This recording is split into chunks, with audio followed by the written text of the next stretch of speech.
नमस्कार, मैं हूं मंगलेश्वर। ट्रैवल टाइम्स में आपका स्वागत है। आज हम एक अहम मुद्दे पर बात करेंगे। इन दिनों सोशल मीडिया पर एक मुद्दा बहुत गहराई से छाया हुआ है। जहां देखेंगे उसी की चर्चा चल रही है। चर्चा हो रही है बाबा साहेब अम्बेडकर की। बाबा साहेब अम्बेडकर भारतीय संविधान के निर्माता, और कोलंबिया यूनिवर्सिटी ने उनको सिंबल ऑफ नॉलेज का दिया। तमाम ऐसी बताया जाती है कि उनकी 32 डिग्रियां उनके पास है। अभी तक ऐसा जैसा कि जानकारी मिली है कि उनके बराबर कोई नॉलेज या पढ़ा लिखा या उतना डिग्री वाला व्यक्ति, जितनी डिग्रियां बाबा साहेब अम्बेडकर के पास थी, हिंदुस्तान में ऐसा कोई शख्स अभी तक नहीं है। अब सवाल आ रहा है कि ये मुद्दा क्या है। मुद्दा ये है कि संविधान जिन्होंने बनाया बाबा साहेब अम्बेडकर ने, 26 नवंबर 1949 को ये मतलब अंगीकार किया जाता है और 26 जनवरी 1950 को भारत का संविधान लागू किया जाता है। लेकिन अब इसमें एक चीज़ कड़ी ये जोड़ी जा रही है, चर्चाएं चल रही हैं, और एक मुद्दा कुछ लोग चुनिंदा लोगों ने उठाया है कि भारत का जो संविधान है वो बाबा साहेब ने नहीं बल्कि बी एन राव ने बनाया है। उसका जो आधा बताया जाता है कि 80% जो संविधान है उन पे ऐसा मतलब पुख्ता मतलब दावे किए जा रहे हैं कि उन्होंने ही बनाया। तो ये क्या चीज़ें हैं, मतलब संविधान सभा जब कब बनी, और ये मसौदा कमेटी क्या थी, और फिर उसके बाद ड्राफ्ट मतलब ये फिर उस कमेटी में कौन कौन लोग थे, उसके चेयरमैन कौन थे, और बी.एन. राव कौन थे। इस पे आज हम बात करेंगे। हमारे साथ में संविधान के ज्ञाता, और अभी लॉ की पढ़ाई भी कर रहे हैं, लेकिन इस समय ये काफ़ी चर्चाओं में है महाराष्ट्र में। महाराष्ट्र की धरती आज हमने इसलिए चुनी है कि महाराष्ट्र से ही सारा जो आंदोलन बताया जाता है यहाँ से ही शुरू होता है। बाबा साहेब ने भी पूरा महाराष्ट्र को ही कर्मभूमि बना के रखा था आंदोलन के लिए।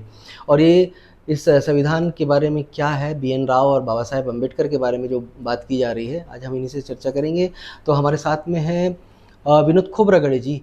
विनोद खोब्रागड़े जी, बहुत स्वागत है आपका ट्रैवल टाइम्स में। जय भीम, जय संविधान। जी, जय संविधान, जय भीम। तो जय ये इन भीम। दिनों देश में मतलब एक मुद्दा छाया हुआ है। ऐसा बताया जा रहा है कि बाबा साहब अम्बेडकर ने मतलब संविधान नहीं बनाया है, संविधान बनाया है बी.एन. राव। तो ये बी.एन. राव कौन थे?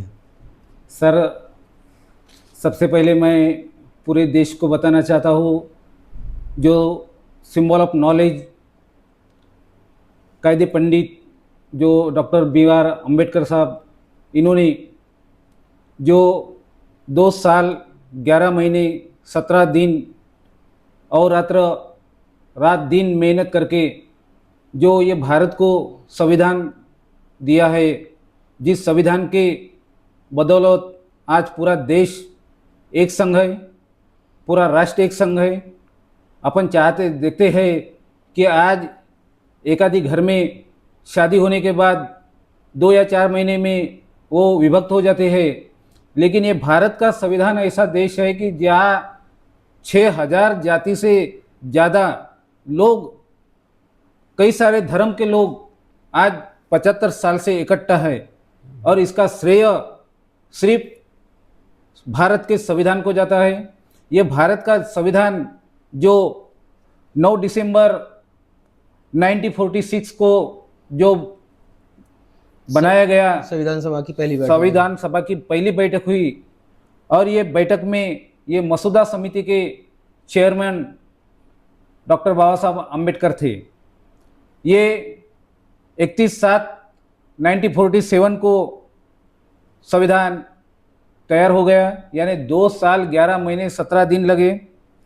4/11/1948 से 9/11/1948 तक ये डिबेट के लिए रखा गया, और 25 नवंबर 1949 में जब संविधान में डिबेट हो गया, संसद में डिबेट हो गया, तब सुबह से 10 बजे से रात को 10 बजे तक बहुत बड़ी वहाँ पे डिबेट हुई।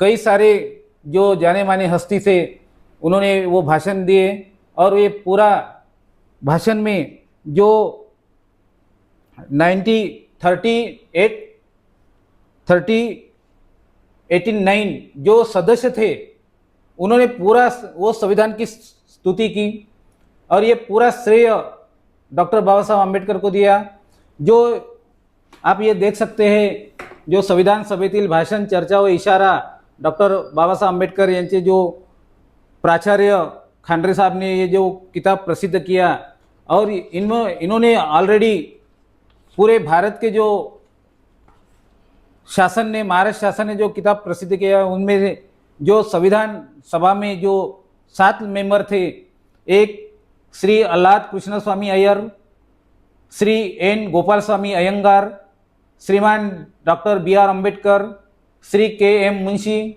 श्री सैयद मोहम्मद सादुअल्ला, श्री बी. उल मित्तर व श्री डी.पी. खैतान। ये 7 लोग जो संविधान सभा के सदस्य थे जो बनाने में, और इसका ड्राफ्टिंग चेयरमैन, मसौदा समिति के चेयरमैन होने के नाते डॉक्टर बाबा साहब अम्बेडकर थे। इनमें बी.आर. जो बी.एन. राव, ये इनका कोई भी संबंध नहीं है। ये एक लोक सेवक थे, एक सलाहकार थे, और लोक सेवक होने के बाद, सलाहकार होने के बाद जब इनका नाम ही नहीं है, ये संसद सदस्य ही नहीं थे ये 7 कमेटी में, तो ये बी.एन. राव ने जो संविधान बनाया, ऐसे कुछ लोग माहौल बना के भारत के अंदर बता रहे, ये साफ गलत है। जबकि ये 7 लोगों में से कुछ लोग विदेश चले गए, 2 बीमार हो गए थे, 2 बीमार हो गए, कुछ दूर होने के नाते आए ही नहीं, और ये पूरी जिम्मेदारी एक अकेले बाबा साहब के ऊपर आई। और बाबा साहब मसौदा समिति के चेयरमैन होने के नाते पूरा रात दिन इकट्ठा करके अपने फैमिली के तरफ ख्याल नहीं करते हुए, ये देश का संविधान इतना बड़ा, 1 से 395 95 आर्टिकल के साथ वो आज देश को दिया। देश को सौंपने के बाद 25 नवंबर 1999 में ये संविधान देने के 25 तारीख को उसने एक इशारा भी दिया कि मैंने इतना बड़ा संविधान देश को दे रहा हूँ, लेकिन ये अगर संविधान कितना भी अच्छा होगा, लेकिन चलाने वाले जो लोग लायक नहीं होंगे तो ये संविधान का कुछ उपयोग नहीं। ये इशारा भी दिया था 25 तारीख को, 25 नवंबर को, यानी 26 नवंबर 1949 को ये संविधान हमारे भारत के तत्कालीन राष्ट्रपति डॉक्टर राजेंद्र प्रसाद को दिए, और 26 जनवरी 1950 से संविधान पूरे देश में लागू हो गया। पूरा ये जो डिबेट चालू था, वो डिबेट में जो हमारे मुखर्जी साहब थे, श्यामा प्रकाश मुखर्जी साहब, इन्होंने भी स्तुति किया। वो बाबा साहब ने पूरा स्टेटमेंट देते, 55 मिनट का भाषण है, आप देख सकते हैं वो संसद में। पूरा श्रेय, कुछ श्रेय वो श्यामा प्रकाश मुखर्जी को दिया, कुछ श्रेय वो राव साहब को दिया, कुछ हर एक जो कांग्रेस के पदाधिकारी थे जिन्होंने इसमें यानी शांतता का रूप से वो एक एक जब डिबेट, एक एक आर्टिकल में जब डिबेट होती थी उसमें वो सहभाग लिया, उसने साथ दिया, इसलिए कांग्रेस को भी कुछ थोड़ा बहुत श्रेय दिया। कुछ श्रेय बाबा साहब ने पियून को दिया कि जब बाबा साहब संविधान बनाने लगते, रात 8-8, 10-10, 12-12, 2-2 बजते थे, तो वो पियून चाय बना के ये देता था, तो उसका श्रेय पियून को भी दिया। इसका मतलब ये जो लोग बोल रहे तो कल पियून को भी बोलेंगे कि इसको भी संविधान निर्माता बनाओ, तो इसको भी ये करो। यानी ये क्या लगा रहे, ये जो पढ़ते नहीं। और मेरा ये मीडिया के माध्यम से कहना है, जो लोग ये संविधान के खिलाफ ऐसी बात उलट सुलट कहते हैं, जब पढ़ाई नहीं करते, उसका नॉलेज नहीं है, तो भारतीय संविधान के आर्टिकल 51C में लिखा है, अगर संविधान का कोई उल्लंघन करता है, अगर राष्ट्रगीत का कोई उल्लंघन करता है, अगर वो यानी राष्ट्रध्वज का कोई उल्लंघन करता है, तो तुरंत उसके ऊपर देशद्रोह का गुना दाखिल करना चाहिए। और ऐसे अगर अलन सलन बात करने वाले जो लोग हैं, अगर ऐसे बात संविधान के ऊपर कहते हैं, जब उनको मालूम नहीं, नॉलेज नहीं, तो इनके ऊपर देशद्रोह का गुना, अगर भारत के अंदर 800 जिले है, 800 जिले के अंदर उनके ऊपर गुना दाखिल होता है। हर जिले के अंदर, हर तालुके के अंदर, हर पुलिस स्टेशन में अगर इनके ऊपर देशद्रोह का गुना IPC कलम 124 अ के अनुसार अगर गुना दाखिल होता है, तो ऐसे जो लोग हैं ऐसे अनशन बात नहीं कर सकते, क्योंकि संविधान पढ़ना और बताना कोई आसान बात नहीं है, अरे गहरे का काम नहीं है। जी, यहाँ मैं थोड़ा सा रोकना चाहूँगा आपको कि मैं आपको बता दूं कि ये मामला कहाँ से उपजा है। दिल्ली में एक बताते कि एक कार्यक्रम था, वहाँ पर जो एक स्वामी आनंद स्वरूप करके थे, उन्होंने मतलब वहाँ पे भरे मंच से मतलब इस बात का खुलासा किया है कि भारतीय संविधान जो है वो बी.एन. राव ने बनाया था। और बी.एन. राव की बात उन्होंने मतलब इस तरीके से छेड़ी है कि अब वो सारे मीडिया ने मतलब उसको पकड़ लिया है और वो इशू बन गया है, सारी जगह उसी पे डिबेट हो रही है। अब मैं आपको बता दूं कि ये जब प्रारूप समिति बनी थी, तो ये प्रारूप समिति बनने के बाद उसमें 7 मेंबर थे, जो मसौदा कमेटी बनी थी। तो उसमें 7 मेंबर थे और 7 मेंबर मतलब अपना काम कर रहे थे, जैसा कि अभी खोब्रागड़े जी बता रहे थे कि उसमें से 2 और ये 7 मेंबर कौन थे ये भी बता दूं आपको कि ये जनप्रतिनिधि थे। ये चुने हुए मतलब जनप्रतिनिधि थे, मतलब इलेक्टेड सांसद, मतलब जो वहाँ पे वो प्रतिनिधि होते वो थे। बी.एन. राव थे। बी.एन. राव एक सरकारी मुलाजिम थे, किनके, अंग्रेजों के, क्योंकि उस समय अंग्रेजों का शासन था। और वो वहाँ पर आईसीएस जो एग्ज़ाम, जो आज की डेट में हम आईएएस बोलते हैं, उसकी मतलब वो एक अच्छे ज्ञाता भी थे वो। ऐसा नहीं हो कि मतलब उनको कोई ज्ञान नहीं था, वो अच्छे विधि के ज्ञाता भी थे, इसीलिए उनको उसका सलाहकार बनाया गया था। और बाबा साहेब अम्बेडकर की बात की जाए, बाबा साहेब अम्बेडकर उस समय कानून मंत्री हुआ करते थे। तो आप समझ सकते हैं कि जब कानून मंत्री थे तो बी.एन. राव उनके एक प्रकार से वो भी उनके मुलाजिम हुए। तो वो उनके लिए भी मतलब उनको जब राजेंद्र प्रसाद जब भारत के जो राष्ट्रपति थे, जब उन्होंने बी.एन. राव को सलाहकार नियुक्त किया, तो बाबा साहेब अम्बेडकर उस समय कानून मंत्री थे और ये मतलब सरकारी मुलाजिम थे, इनको सरकार तनख्वाह दे रही थी, किनको, बी.एन. राव को। तो अब सवाल उठता है कि ये सारी चीज़ें उठाने के बाद मामले को मतलब किस तरह मोड़ा जा रहा है, ये नहीं। लेकिन इस पर थोड़ा सा मैं आपको और बता दूं कि जब ये सब कमेटी बनी थी, उसके बाद राजेंद्र प्रसाद जी ने और पंडित जवाहरलाल नेहरू जी ने एक पत्रकार को भी नियुक्त किया था, वो जी.पी. चतुर्वेदी थे। ऐसा बताया जाता है कि जी.पी. चतुर्वेदी रोज की मतलब रिपोर्टिंग कर रहे थे उस समय। और जब ये 25 नवंबर की जैसे बात की जा रही, 25 नवंबर 1949 को जब भाषण चल रहा था वहाँ पर डिबेट, मतलब बाबा साहब ने 55 मिनट का भाषण दिया, तो सभी को थोड़ा थोड़ा वक्त भी मिला था। तो जो जी.पी. चतुर्वेदी जो उस समय के जर्नलिस्ट हुआ करते थे और जो रिपोर्टिंग कर रहे थे रोज, जो संविधान ड्राफ्टिंग कमेटी का जो काम चल रहा था, संविधान बनाया जा रहा था, उस समय रोज बाबा साहब को देखते थे। उन्होंने भी अपने बयान में ये बताया है कि बाबा साहेब मतलब कि इतना मतलब वहाँ पर मेहनत कर रहे हैं, वो देख के मतलब वो दंग रहेगा उनको कि ये सोचिए, एक पत्रकार भी बोल रहा है, तो पत्रकार तो रिपोर्टिंग गलत नहीं कर सकता ना। और ये रही बात स्वामी आनंद स्वरूप की, इनमें कोई रेफरेंस भी नहीं दे रहे हैं कि कोई रेफरेंस दे। उन्होंने एक जरूर बोला है रेफरेंस का कि मैं गूगल देख रहा हूँ, सब गूगल अब आप तो समझ सकते हैं गूगल पे क्या होगा।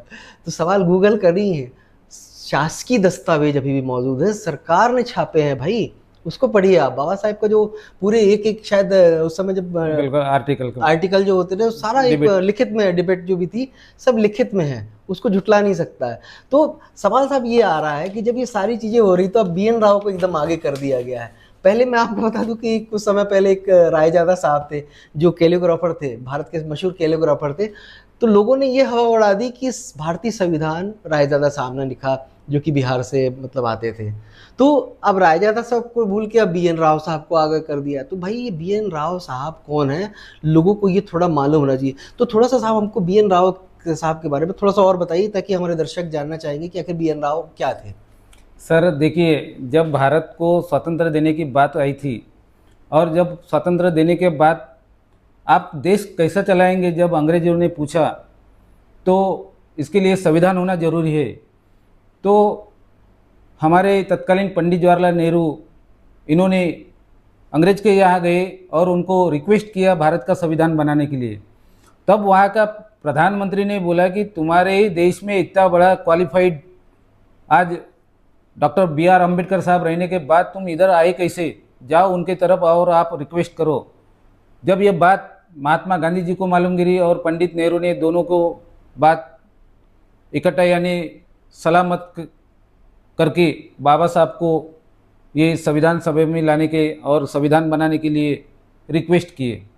इसके बाद जब उस वक्त बाबा साहब चुन के गए बंगाल से संविधान सभा में, जब कुछ लोग बोल रहे थे कि हम दरवाज़ा बाबा साहब के लिए बंद करेंगे, दरवाजा तो क्या खिड़की भी बंद करेंगे, उस जमाने के जो हमारे तत्कालीन लीडर लोग बोल रहे थे। लेकिन जो पश्चिम बंगाल से बाबा साहब को चुन के भेजे, बाद में वो पश्चिम बंगाल जो मंडल थे, मुस्लिम हाँ लीग के नेता थे, उन्होंने ही मतलब बाबा साहब अम्बेडकर को वहाँ से मतलब जिन्ना साहब थे, जिन्ना साहब की पार्टी थी मुस्लिम लीग, और उसमें राजेंद्र मंडल साहब थे, तो उन्होंने मतलब जब भारत का और पाकिस्तान का पार्टीशन हुआ तो मंडल साहब भी उस तरफ चले गए थे, वहाँ के वो कानून मंत्री थे। लेकिन मंडल साहब जब भारत में जब भारत और पाकिस्तान एक था उस समय मुस्लिम लीग के तो बड़े अच्छे खासे नेता थे, उन्होंने बाबा साहब को मतलब संसद भेजा था। लेकिन जब वो पार्टीशन हो जाता, भारत पाकिस्तान अलग हो जाता, तो बाबा साहब की सदस्यता भी खत्म हो जाती है। बिल्कुल बिल्कुल तो अब सोचिए कितना मतलब वो आता, और उस समय बाबा साहब जो ड्राफ्टिंग कमेटी के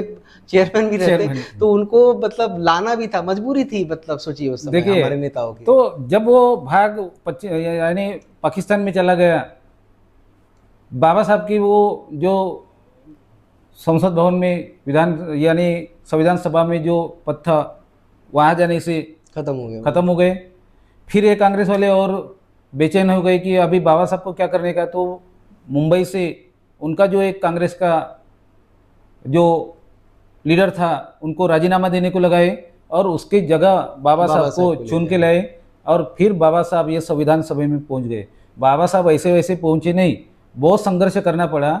उसके बाद जब वहाँ ड्राफ्टिंग कमेटी के चेयरमैन बनाए गए, डॉक्टर राजेंद्र प्रसाद साहब ने बाबा साहब को चुन के दिया। उसमें 7 सदस्य थे जिनके नाम मैंने अभी बताया, उसमें BN राव का नाम ही नहीं है।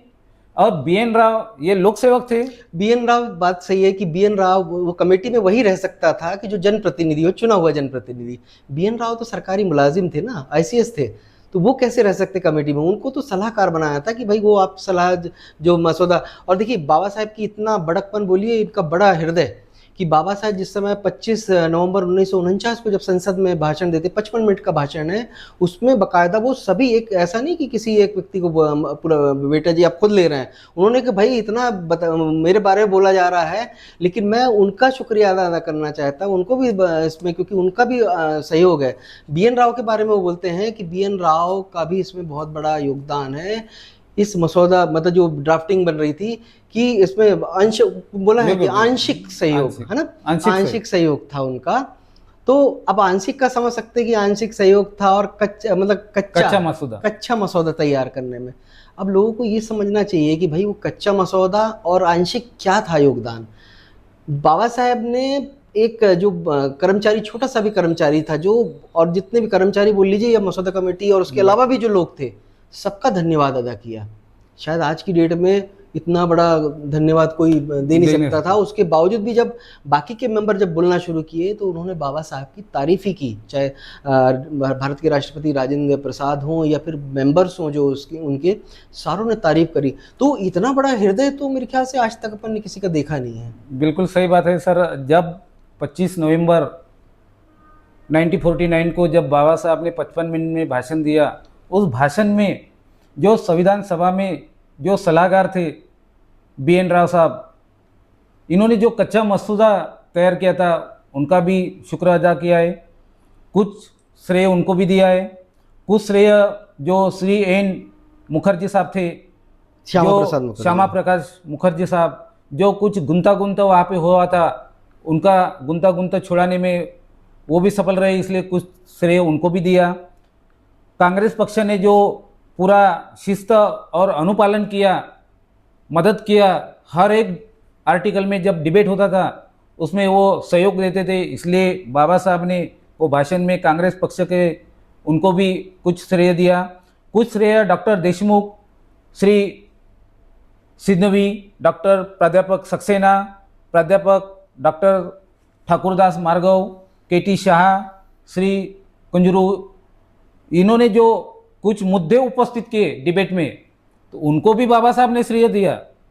जब अपोजिट में उन्होंने यानी डिबेट में हर एक आर्टिकल में उन्होंने विरोध किया, लेकिन विरोध करने वाले को भी बाबा साहब ने धन्यवाद दिया कि आपने विरोध किया, इसलिए मैं उसको स्पष्टीकरण दे, कृतज्ञता जाहिर करी। हाँ दे। लेकिन देखिए कितना बड़ा बाबा साहब का हृदय कि जो लोगों ने विरोध किया उस वक्त उनका भी धन्यवाद किया, कुछ श्रेय उनको भी दिया कि आपने अगर विरोध नहीं करते तो मैं उसके ऊपर खुलासा नहीं करता था। और कुछ श्रेय अपने प्यून को भी दिया, जो रात बेरात उनको चाय पानी लेके देता था, तब भी बाबा साहब यानी संविधान बनाने में मग्न रहते थे, रात बेरात उनको खाने पीने की कोई ये नहीं था। तब उनको भी श्रेय दिया। कुछ लोग कल बोलेंगे कि जैसा BN राव को राष्ट्रपति महोदय की तरफ उनको फोटो लगाने के लिए, उनको संविधान निर्माता के लिए जो आंदोलन मोर्चे कर रहे जो बिंडोक लोग है, तो वो कल पीयून को भी बोलेंगे, पीयून को भी राष्ट्रपति इसमें बोलेंगे। क्या लगा रहा है ये नाटक पूरा। और पूरा ये संविधान पढ़ो, ये भारत का संविधान आज तक 99 लोगों ने पढ़ा नहीं, और पढ़ा भी नहीं, और उसका अमल बजावनी भी किया नहीं। इसमें इतना आर्टिकल देखे है, एक एक आर्टिकल में एक एक दिन डिबेट रहते थे वहाँ पे। पूरा डिबेट में वो बाबा साहब स्पष्टीकरण देते थे, और एक एक डिबेट उनको समझा के बता देते कि ये अधिकार मैंने लोगों को दिया है, और ये संविधान जो है ये किसी देव या धर्म को नहीं दिया है, ये लोगों को अर्पित किया है। We the people of India, यानी हम लोगों को अर्पित किया है संविधान। और आज अपन देखते हैं एक आधी कोई किताब लिखता है तो वो अपने माँ के नाम से, बाप के नाम से या किसी के नाम से उसका श्रेय देते, लेकिन ये बाबा साहब ने इतना बड़ा 2 साल 11 महीने 17 दिन जो रात दिन मेहनत करके संविधान भारत को दिया है, जिसके बदौलत आज पूरा देश, पूरा हमारे स्टेट एक संघ है। 6742 जाति के लोग एक संघ है। आज पूरे 6 बड़े बड़े धर्म के लोग एक संघ है। इसका श्रेय अगर किसी को जाता है तो भारत के संविधान को जाता है। आज अपन देख सकते हैं कि जो हमारे हिंदू के जो राम मंदिर है, उनको राम मंदिर को भी न्याय किसी ने दिया होगा तो ये भारत के संविधान ने दिया है। सुप्रीम कोर्ट में आज अगर कोई पिटीशन दाखिल कर सकते हैं तो आर्टिकल 2032 के अनुसार दाखिल करना पड़ता है जब सुप्रीम कोर्ट में केस दाखिल होती है। हाई कोर्ट में अगर केस दाखिल करना है तो 226 में दाखिल करना पड़ता है, वो भी भारत के संविधान के अनुसार। आज कुछ भी आप देखो, कोई धर्म के देखो, कोई जाति के देखो, सभी को अगर न्याय अगर देता है तो भारत का संविधान देता है। इसलिए भारत का संविधान ये राष्ट्र ग्रंथ है, सर्वश्रेष्ठ ग्रंथ है, और इसका श्रेय जो संविधान निर्माता है, जो मसौदा समिति के चेयरमैन है, डॉक्टर बाबा साहब अम्बेडकर को जाता है। और ये पूरे देश के लोगों ने माना है, पूरे तत्कालीन मंत्री लोगों ने माना है। और आज 75 साल के बाद ये कुछ ये जिनको ज्ञान नहीं है, कानून का मालूम नहीं है, ऐसे लोग कुछ गुमराह कर रहे हैं समाज को। अपन आज देख सकते हैं कि एक आधी अगर बिल्डिंग खड़ी करते हैं, एक आधी इंजीनियर, तो उसमें कई सारे मजदूर लोग रहते हैं, कई सारे ठेकेदार लोग रहते हैं, लेकिन वो बिल्डिंग का नाम अगर बनने के पूरी बिल्डिंग बनने के बाद वो नाम इंजीनियर का आता है कि ये इंजीनियर ने वो बिल्डिंग बनाया है, किसी ठेकेदार का नहीं आता है, किसी मजदूर का नहीं आता है। और ये बेवकूफ लोग बता रहे हैं कि ये ऐसे कुछ समाज में गुमराह कर रहे हैं। इसका एक सैंपल मैं बता दूं जो खोपरागढ़े जी बोलना चाह रहे कि जब भारतीय संसद जब बनी थी भारत की, तो लुटियंस का नाम आता है। लुटियन बहुत बड़े आर्किटेक्ट थे। तो जब संसद बनी तो उसमें न जाने कितने मजदूर और कितने लोग लगेंगे, मिस्त्री भी लगे होंगे तैयारी, लेकिन नाम लुटियन का लिया जाता है। तो बाबा साहब अम्बेडकर जो थे वो मसौदा ड्राफ्टिंग कमेटी के चेयरमैन थे, मेंबर्स थे। तो जब मेहनत सभी ने की होगी, ऐसा ये नहीं बोल सकते, लेकिन नाम तो किसी एक का होता है ना, साइन तो किसी को। अगर एक थोड़ा सा और एग्जांपल बता देता हूँ कि जब 2 देशों के बीच में जब सेना युद्ध लड़ती हैं तो सैनिक तो आगे रहता है, उसका जो जनरल रहता है या फिर प्रधान सेनापति, वो तो पीछे रहता है ना। नाम लेकिन किसका होता है? सेनापति का होता है। लेकिन यहाँ पे ये सेनापति काम भी कर रहा है, खुद काम किया। जो कि उसके जो सैनिक थे वो तो बीमार पड़ गए।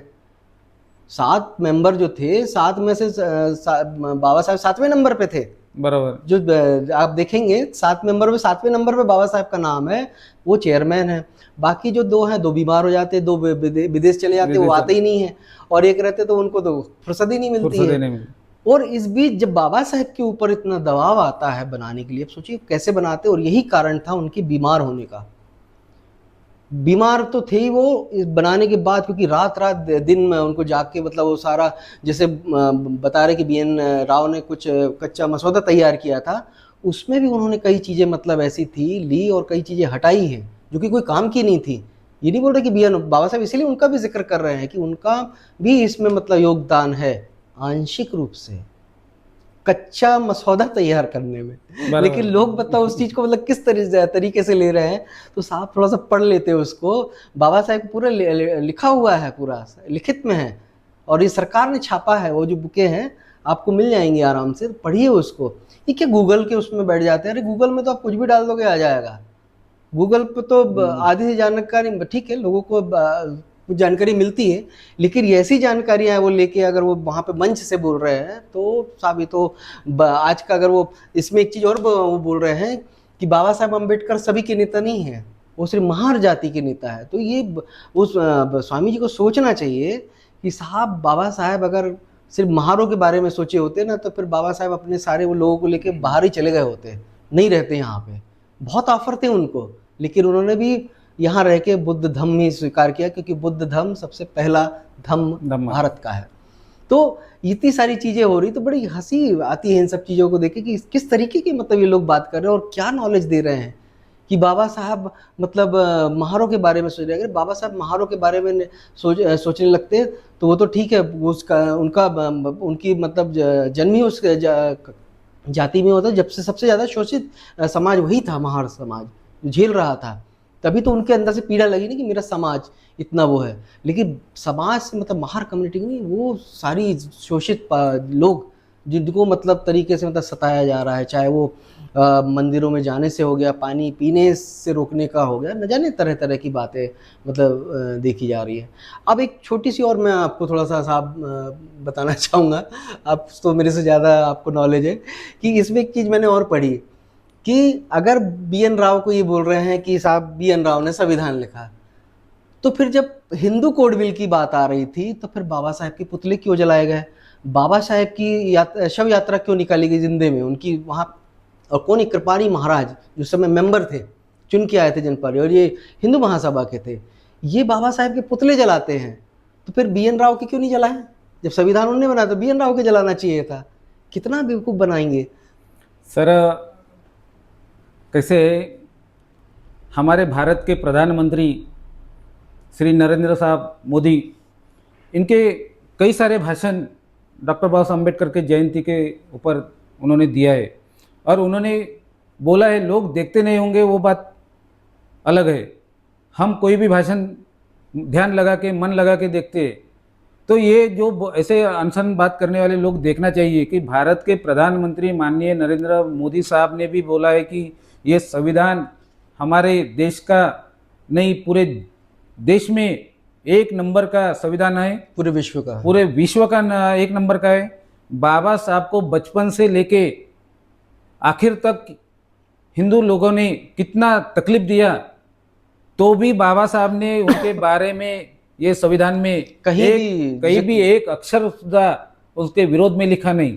ये हाँ, एक मैं थोड़ा रोकना चाहूँगा आपको कि बाबा साहब इतना मतलब शुरू बचपन से लेके वो जब वो यंग होते हैं पढ़ाई करते हैं, उसके बावजूद भी वो छुआछूत की भावना जो थी जातिगत वाली, वो पीछा नहीं छोड़ रही थी। अगर वो भी अगर यही चीज़ अगर मंशा लेके चल रही कि आज मेरे को इस कमेटी का, तो वो सारी चीज़ें निकाल सकते हैं, लेकिन नहीं, बाबा साहब ने वो इतनी पीड़ा उनने जो सही है उसमें ऐसा भी मतलब ऐसा चीज़ें मतलब नहीं लिखी कि ताकि मतलब वो चाहते तो वो सारी चीज़ें उसमें समा सकते थे कि भाई मेरे ऊपर ये हुआ मैं इसका वो करूँगा। नहीं, बिल्कुल सभी के लिए बराबर सोचा उनने, चाहे वो महिलाएं हों, मजदूर हों, कोई भी हो, सबके लिए। इवन सर जब ये संविधान लिखा था और टेबल पे रखे, तो हमारे महाराष्ट्र के डॉक्टर पंजाबराव देशमुख साहब बाबा साहब को अपने ओबीसी के बारे में संविधान में कुछ कलम आर्टिकल डालो करके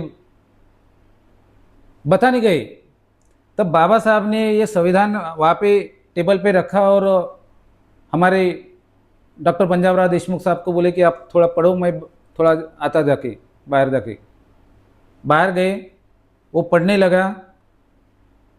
जिस बारे में डॉक्टर पंजाबराव देशमुख अपने समाज के ओबीसी समाज की समस्या लेके बाबा साहब की तरफ आए, उनकी समस्या बताने के पहले बाबा साहब ने आर्टिकल 340 में पूरे ओबीसी को पहले आरक्षण और पहला अगर ये संविधान का लाभ मिलना चाहिए तो पूरा ओबीसी को मिलना चाहिए, इसलिए बाबा साहब ने आर्टिकल 340 डाला।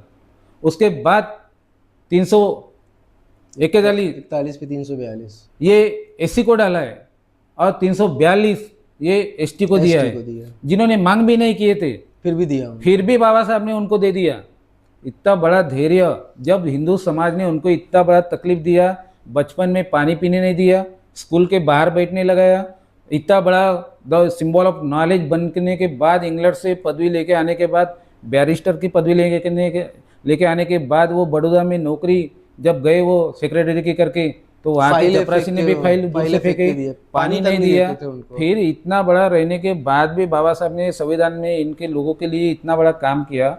आर्टिकल 340 इतना बड़ा, पहले उनको ओबीसी को दिया, बाद में अपने समाज को दिया, इसके बाद फिर वो एसटी समाज को दिया जो 48 जाति है, एससी में 59 जाति है, और हजारों जाति इसमें ओबीसी में है। तो ये सब बाबा साहब ने अगर कुछ करना रहता तो पहले अपने समाज का करता, सही बात अपने है। समाज के पूरा वो उत्थान करता, यानी उनको उद्धार करता। लेकिन बाबा साहब ने पहले ओबीसी का दिया, तब वो डॉक्टर पंजाबराव देशमुख बाबा साहब को बोलने लगे कि साहब मैं जो काम के लिए आया था वो तो काम आपने पहले ही करके रखा। तो ये इतना बड़ा हृदय बाबा साहब का थे।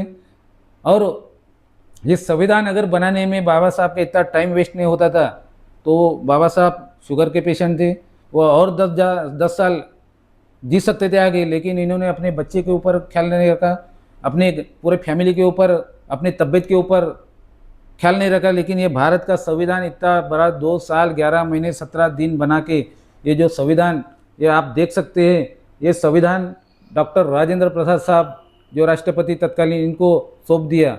और बाजू में सब मंत्रिमंडल के लोग हैं, पंडित जवाहरलाल नेहरू जी है, सभी लोग हैं। तो ये उन्होंने स्वीकार करके 25 नवंबर 1949 को जो डिबेट चली संसद में, उसने उन्होंने पूरा लोगों का शुक्रिया अदा किया। जिन्होंने काम किया उनका भी किया, जिन्होंने विरोध किया उनका भी किया, जो पीऊन का चाय दे के दिया उनका भी किया। तो ये BN राव कहाँ से आया? ये तो कच्चा मसूदा समिति का सलाहकार था, फिर भी उनका किया। फिर भी उनको ये कुछ लोग बेवकूफ लोग बोल रहे हैं पहले उस पे कि दिए उनको राष्ट्रपति महोदय को वो लेटर लिखा एक तहसीलदार के माध्यम से। भाई सवाल तो इनको सवाल तो ये उठाए थे कि बोले कि भारत मतलब जो भारत रत्न है वो पहले उनको दे दिया जाना चाहिए था, BN राव को। मतलब ये तक बातें हो रही है। मतलब क्या, मतलब समझ में नहीं आता कि मतलब ये लोग किस तरीके का मतलब जानकारी मतलब लोगों तक पहुंचाने की कोशिश कर रहे हैं, या फिर क्या माहौल खड़ा करना चाह रहे हैं। तो ये मतलब आपको मैं इसलिए आज आपसे ही बात करना चाह रहा था कि मैंने कहा आप लगातार मतलब इस मुद्दे को इस तरीके के उठाए। लेकिन अभी थोड़ा सा एक बात करेंगे कि इस तरीके की जो हालात बन रहे हैं देश में, संविधान के ऊपर मतलब ये लगाया जा रहा है, तो इस पे क्या मतलब गुनाह दाखिल हो सकता है, क्या अपराध बनता है? देखिए सर, ये भारत का संविधान है, इसमें आर्टिकल 51 है। संविधान का अगर कोई अवमान करता है, राष्ट्रगीत का कोई अवमान करता है, राष्ट्रध्वज का कोई अवमान करता है, तो इनके ऊपर देशद्रोह का गुनाह दाखिल होता है। और मैं ये मीडिया के माध्यम से कहना चाहता हूँ कि ऐसे जो बेवकूफ़ लोग हैं जो संविधान का बार बार उल्लंघन करते हैं, जिनको मालूम नहीं, संविधान पढ़ा नहीं, आज तक वो पहला पेज भी नहीं पढ़े होंगे, ऐसे भी लोग संविधान के बारे में जो बोलते हैं, अनावश्यक बात बोलते हैं, तो ये संविधान का अवमान है। इसलिए मैं, जो भारत के अंदर 800 जिले हैं, 800 जिले के अंदर कई सारे तालुके हैं, कई सारे पुलिस स्टेशन हैं, तो ये सब हमारे जो जानकार लोग हैं, इन्होंने ऐसे लोगों के जो कुछ वीडियो आता है, तो वीडियो भी एक एविडेंस बनता है। एविडेंस एक्ट 65 के अनुसार वो एविडेंस बनता है। पेपर में अगर बातमी आती है तो 81 के अनुसार एविडेंस बनता है। ये दोनों एविडेंस लेके अगर कोर्ट में जाए, पहले पुलिस स्टेशन में रिपोर्ट दो, इनके ऊपर देशद्रोह का गुनाह दाखिल करो। पुलिस अगर कार्रवाई नहीं करती है तो ये ऊपर का अधिकारी जो एसडीपी है उसको मिलो, वो भी कार्रवाई नहीं करते है तो एसपी के तरफ जाओ, एसपी भी अगर कार्रवाई नहीं करते हैं तो सीआरपीसी कलम 156 के अनुसार, और अभी जो नया कानून बना है भारतीय नागरिक सुरक्षा संहिता अधिनियम 2023 175(3) के अनुसार, आप कोर्ट में 10 रुपए की टिकट लगा के कोई वकील करने की जरूरत नहीं, आप कोर्ट में पिटीशन दाखिल करो और इनके ऊपर गुना दाखिल करो। 3 दिन या 7 दिन के अंदर इनके ऊपर गुना दाखिल होता है। आप दाखिल करेंगे क्या? बिल्कुल मैं दाखिल करूंगा, और इसके पहले भी कई सारे दाखिल किया है, और कई सारे, ये आप मेरे फाइल देख सकते हैं पूरी, 3 या 7 दिन में मेरे कोर्ट में ऑर्डर होते हैं और एफआईआर दाखिल होते हैं। इसलिए यह माध्यम से मैं लोगों को भी बताऊंगा कि मोर्चे आंदोलन करके कोई फायदा नहीं रहता, क्योंकि अपने कोई सुनने वाला नहीं रहता। इसलिए कानून का सहारे ले, और कानून के जरिए ऐसा अवमान करने वाले के ऊपर, संविधान का अवमान करने वाले के ऊपर देशद्रोह का गुना दाखिल करो। हर एक पुलिस स्टेशन में तकरार दो, हर एक तालुका में दो, हर एक जिले में दो। अगर 800 जिले में 800 अगर एफआईआर दाखिल होते हैं, मजाल नहीं किसी के बाबा साहब के संविधान के ऊपर आलम बात करने की और बोलने की। आपको एक सैंपल मैं बताता कि मैं अकेला एक आदमी ने अगर भारत के हमारे या बिहार में माननीय नीतीश कुमार मुख्यमंत्री के ऊपर मैंने यहाँ एट्रॉसिटी गुना दाखिल करने की मांग की है, एफआईआर दाखिल करने की मांग किया। कोर्ट में मेरी पिटीशन भी हो गया, आर्गूमेंट भी हो गया, अभी ऑर्डर के लिए लगा। तत्कालीन हमारे अभी प्रेजेंट अमित शाह जो गृह मंत्री है देश के, इनके ऊपर भी मैंने कहा एफआईआर दाखिल करने की कोर्ट में मांग किया है। ऐसा मेरा कोई भी सब्जेक्ट छूटा नहीं कि मैंने आज तक नहीं किया। हमारे प्रधानमंत्री के भी ऊपर जो बार बार हिंदुस्तान हिंदुस्तान बोलते हैं और संविधान में हिंदुस्तान ये शब्द कहीं भी नहीं है। यहाँ पे सिर्फ इंडिया दैट इज भारत है, हिंदुस्तान शब्द नहीं है। और संविधान के ऊपर संविधान के अनुसार पद पे रहने वाले लोग भी अगर ऐसे लोक सेवक भी और नेता लोग भी ऐसे अगर कोई बात बोलते हैं तो ये भी गलत है। और ये जो संविधान पद पे बैठने वाले लोग हैं ये खाली इंडिया दैट इज भारत बोलना चाहिए, हिंदुस्तान ये शब्द नहीं है। बाकी के कुछ लोग बोले तो बात अलग है, लेकिन नहीं बोलना चाहिए। जो कानून में नहीं है, जो संविधान में नहीं है, ऐसे भी काम लोगों ने करना चाहिए, जागरूक लोगों ने करना चाहिए और गुना दाखिल करना चाहिए। अगर एक गुना मैं महाराष्ट्र के अंदर चंद्रपुर जिले में दाखिल करता हूँ तो पूरे भारत के अंदर चर्चा होती है। अगर पूरे जिले में अगर ये 800 जिले में ऐसे एफआईआर दाखिल होते हैं ऐसे लोगों के ऊपर, तो ये बात करने की हिम्मत तो क्या बोल भी नहीं सकेंगे संविधान के बारे में। तो ये ऐसे लोग अपने लोग करना चाहिए। लोग बोलते नहीं, अपन देते हैं स्टेज पे बड़े बड़े भाषण देते हैं और फूकनार भाषण करते हैं, लेकिन कृति में नहीं करते। कृति में करना चाहिए। बिल्कुल और सही। अगर कृति में किया तो ऐसे कोई भी लोग संविधान के बारे में या बाबा साहब के बारे में अनाप शनाप बोल नहीं सकते। इन्होंने जो ऐसे बात बोलते हैं ये हमारे प्रधानमंत्री मोदी साहब का भी भाषण सुनना चाहिए। इन्होंने भी कई बार बाबा साहब के बारे में बोला कि वो जिनको समाज ने नकारा था उस वक्त बचपन से लेके, तो भी ये इतना बड़ा संविधान भारत को दिया जो आज भारत में 6700 जाति के लोग इकट्ठा है, पूरा देश इकट्ठा है। आज बाजू में अपन देखते हैं पाकिस्तान क्या दिशा है उसकी, इधर पश्चिम बंगाल में देखते हैं, बांग्लादेश में उनकी क्या दशा है, एक ही इसमें बने हैं। लेकिन भारत आज एक संघ है, तो ये भारत का संविधान के अनुसार है। संविधान अभी की हमारे वजह से भारत एक जो है। भारत के हमारे सुप्रीम कोर्ट के चीफ जस्टिस माननीय भूषण गवई साहब भी जब विदेश गए और वहाँ पे वे डंक की चोट पे भारत का संविधान कितना पावरफुल है या पूरे वहाँ पे विदेश में जाके बताए, और है पावरफुल क्योंकि इसमें सब जाति जमाति के लोगों को न्याय दिया है, पशु पक्षी को न्याय दिया है, जो उनकी निंदा करते हैं उनको भी न्याय दिया है, जो गलत अनाप शनाप बोलते हैं उनको भी न्याय दिया है। क्योंकि इनके ऊपर अगर कल एफआईआर दाखिल हुआ और देशद्रोह का गुना दाखिल हुआ तो ये कहाँ भागेंगे? हाईकोर्ट जाएंगे, सुप्रीम कोर्ट जाएंगे। तो सुप्रीम कोर्ट में जाने के लिए आर्टिकल 32 है, यानी संविधान का ही सहारा लेना पड़ेगा और संविधान ही उनको बचाता है। सही बात। तो ऐसे भी लोग बेवकूफ लोग बैठे हैं कि कुछ ध्यान में नहीं रहते हुए या संविधान की पढ़ाई नहीं करते हुए ये संविधान के बारे में अनाप शनाप बोलते हैं। ये नहीं बोलना चाहिए और ऐसा माहौल देश में खड़ा नहीं करना चाहिए। बिल्कुल सही बात है कि इस तरीके का मतलब माहौल तैयार करना और इस तरीके की बात करना कहीं ना कहीं उन लोगों पर भी मतलब गहरा प्रभाव छोड़ती है और उनके भावनाओं को भी ठेस पहुंचती है कि मतलब अगर वो सही तरीके से अगर संविधान को पढ़ा जाए और संविधान बनाने की जो मसूदा कमेटी बनी थी, ड्राफ्टिंग कमेटी बनी थी, उसको पुराने एविडेंस सारे पड़े हुए हैं आपके पास। भाई सरकार ने छापी है किताबें और इतना सारा मटेरियल है। बाबा साहेब कोई भी स्पीच देते थे वो लिखित में होता था, वहाँ पर सारा उसका मिल जाएगा। पढ़िए ना, आपको सारी चीज़ें मिलेंगी आपको, लेकिन पढ़ना नहीं है उनको। सिर्फ गूगल है, गूगल पे ही सर्च करना है, गूगल पे सर्च करेंगे तो ये चीज़ें आएंगी। और आज का एक चीज़ बता दूं आपको कि दलित वर्ग जिनकी बात की जाती है, ये दलित वर्ग बहुत समझदार हो गया है, पढ़ लिख लिया है, शिक्षित हो गया है। आज वो बात करना, सवाल करना, तर्क और वो भी तर्कों पर तर्क करना जानता है। इसलिए कहीं ना कहीं उन लोगों को भी थोड़ी सी परेशानी होती होगी, तभी ये इस तरीके की बात करते हैं। तो साहब जितना खुरोदोगे ना उतना निकाल के बाहर आएगी वो सारी चीज़ें।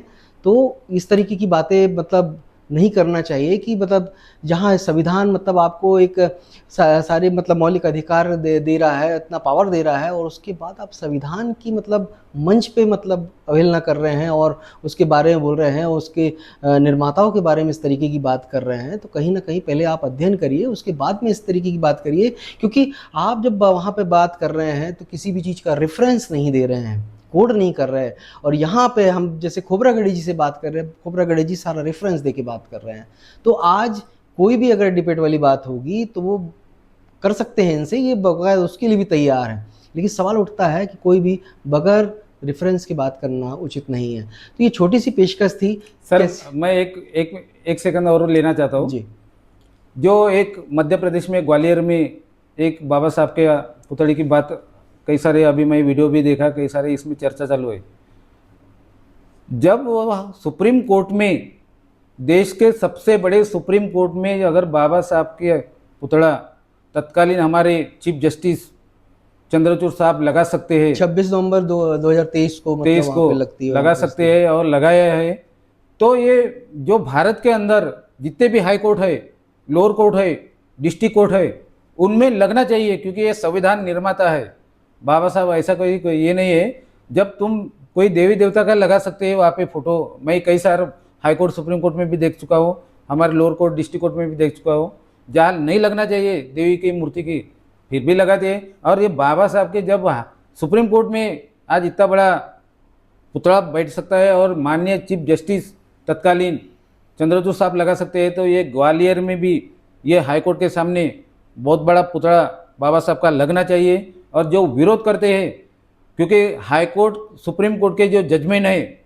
जो भी निर्णय है, ये आर्टिकल 141 के अनुसार पूरे देश को लागू होता है, इसलिए ये हाई कोर्ट भी के सामने ये पुतला लगना जरूरी है। अगर कोई ऐसा विरोध करते हैं, वाकई कुछ वकील मंडली भी विरोध किया, ऐसा कुछ सुनने में आया है, तो इनके ऊपर भी ये एक्शन हो सकता है, क्योंकि ये सुप्रीम कोर्ट से क्या बड़े नहीं हैं हाई कोर्ट भी, इसलिए हाई कोर्ट में भी लगना चाहिए। और वहाँ के भी जो ग्वालियर के वकील साहब मंडली है, वो भी वहाँ जस्टिस के माध्यम से चीफ जस्टिस को रिक्वेस्ट करके अपने यहाँ वो पुतला लगा सकते हैं और लगाना चाहिए। ये भी मांग मीडिया के माध्यम से। नहीं, ये बात सही है कि वो होना चाहिए, लेकिन देखिए बाबा साहेब भी ये मूर्ति पूजा और ये पुतले उतले के खिलाफ थे। वो कभी नहीं चाहते थे कि मतलब मूर्ति या पुतले रख के मतलब पूजा जाए। तो बात यही कि मूर्ति पूजने से अच्छा है कि साहब पढ़िए, किसको पढ़िए, बाबा साहब को पढ़िए, संविधान को पढ़िए, पढ़ने से आपको न्याय मिलेगा। ये ठीक है, वो वहाँ पे मतलब न्याय का मंदिर है, वहाँ पर बाबा साहब का होना चाहिए, क्योंकि बाबा साहब मतलब भारत के प्रथम कानून मंत्री हैं और संविधान निर्माता है, होना चाहिए। लेकिन सवाल उठता है कि इस तरीके की मतलब बातें करना कि मतलब क्यों लगाई जाए। तो भाई लगाई बाबा साहब ने कभी ये नहीं बोला कि मेरी मूर्ति लगाई जाए, मुझे पूजा जाए। तो हम भी इसके खिलाफ है कि मतलब मूर्ति नहीं होना चाहिए। लेकिन सवाल अगर आता है कि सुप्रीम कोर्ट में अगर लगा है, हाई कोर्ट में क्यों नहीं? और अगर उसके लिए अगर एक जो मध्य प्रदेश के जो चीफ जस्टिस हैं सुरेश कैत साहब, उन्होंने ही खुद मतलब इस चीज़ को मतलब कुछ लोग उनके पास गए थे, उन्होंने इच्छा जाहिर करी थी, उन्होंने कहा ठीक है हो सकता है, उन्होंने उसको अनुमति भी दी और बिल्डिंग जो डिपार्टमेंट है, PWD डिपार्टमेंट है, उन्होंने उसको परमिशन भी दी जाती है। लेकिन कहीं ना कहीं कथित, जो नाम नहीं लेना चाहूँगा या बोलूँगा नहीं, वो लोग को पता नहीं किस बात की उनको वैसी उनकी भावना को ठेस पहुँची है या उनको ख़राब लगा है, तो ये वो मूर्ति लगने नहीं दे रहे। मूर्ति आज भी वहाँ पर बताई जाती है बंद है। और अभी सुनने में आ रहा है कि 25 या 26 तारीख के बाद मतलब जल्दी उस पर निर्णय हो जाएगा, क्योंकि अभी वहाँ पर अभी चीफ जस्टिस साहब है नहीं। अब जो नए चीफ जस्टिस साहब आएंगे या फिर जो बैठेंगे, उसके बाद जो भी डिसीजन होगा उसके बाद उसको लिया जाएगा और शायद जल्दी से जल्दी वो प्रतिमा वहाँ पर स्थापित हो जाएगी। लेकिन मैं प्रतिमा उसके पक्ष में नहीं हूँ, क्योंकि बाबा साहब ने खुद कहा है कि प्रतिमाएं जो पुतले वगैरह होना नहीं चाहिए। और बाबा साहब को पूज तो रहे हैं, तो साहब पढ़ो भी तो। पढ़ना होता नहीं है, मंचों से दुनिया भर की बातें करेंगे। बाबा साहब को जब इनको बोलने का मिलेगा ना, तो पता नहीं दुनिया भर की बातें शुरू कर देंगे, उनकी इतना महिमा मंडन करते हैं। बाद में ये लोग बाबा साहब की वही अपमान भी करते हैं। तो ये इस तरीके का नहीं होना चाहिए। तो ये छोटी सी पेशकश थी, क्योंकि ये माहौल ऐसा था। मैं आज महाराष्ट्र में था, मैंने सोचा कि इस पर कुछ बनाया जाए, क्योंकि बाबा साहब का सारा जीवन जो महाराष्ट्र में गुजरा, उन्होंने मतलब यहाँ पे जितने आंदोलन किए और जो भी चीज़ें हुई सारी महाराष्ट्र से हुई है। और इसीलिए आज महाराष्ट्र की धरती पर रह के मतलब हमने सोचा कि आज थोड़ा सा हम भी उसमें मतलब अपनी आहुति मतलब जो पत्रकारिता है यहाँ पे भी थोड़ी सी शुरू कर दें। और इस तरीके की तमाम खबरों के साथ हम लगातार ऐसे मुद्दे उठाते रहेंगे और आप तक पहुंचाते रहेंगे। तब तक के लिए आज्ञा दीजिए। जय भीम, जय जोहार, जय शिवा। जय भीम, जय शिवा।